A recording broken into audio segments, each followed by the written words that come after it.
There was a lot for producers to take in at this year's Women in Ag event, from the latest trends in cattle markets with DTN's Shaylee Stewart to stocking up on your mental health toolbox. There were a lot of topics covered at this year's seminar.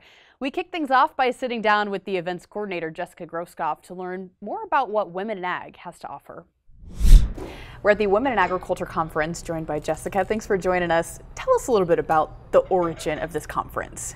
Yeah, so our conference is the longest run university-led conference in the country, and it started during the farm crisis of the 1980s. And what the founders of this conference realized that when they were talking to farm and ranch families about bankruptcy, that the men kind of clammed up and weren't really willing to talk about what was going on, but the women were looking for opportunities to discuss what was going on and find solutions. And so that's how our event was born.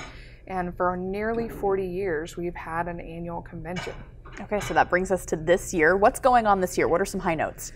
Well, the biggest high note is that we have 380 women from across the state that are here. And so it's really exciting to have that many people in a room, let alone women who are willing to support each other. But more importantly, we have education. So our event has 5 general session speakers and over 30 workshops that happen throughout the 2-day event, and just really glad that people are going home with the tools that they need to improve their farms and ranches. Talk about some of the topics that are being brought up this year. Yeah, lots of really interesting topics. So we've had a lot on mental health and well-being.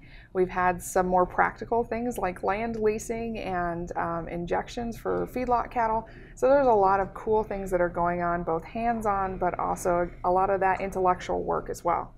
On the topic of the Women in Ag Conference, what do you ultimately hope these women take home with them? So our main job is knowledge, skills, and abilities, but we know that through knowledge, skills, and abilities, confidence will come, and that ability to take those back to their operations. Okay, so summer is right around the corner. What are some things going on? So be checking our website for a few upcoming events. One is our book club. So every quarter we release a new book, and we do a book club discussion with either the author or an expert, so be looking for that. We also have the Emergency Preparedness for Farm and Ranch Families workshop, which will be taking place in March. And this summer, we are also bringing back our livestock-focused event called Herd That, and this year it'll be in June in North Platte. Wonderful. Okay, we know you're a busy woman, so we'll let you get back to it. Thanks so much for joining us. Thank you.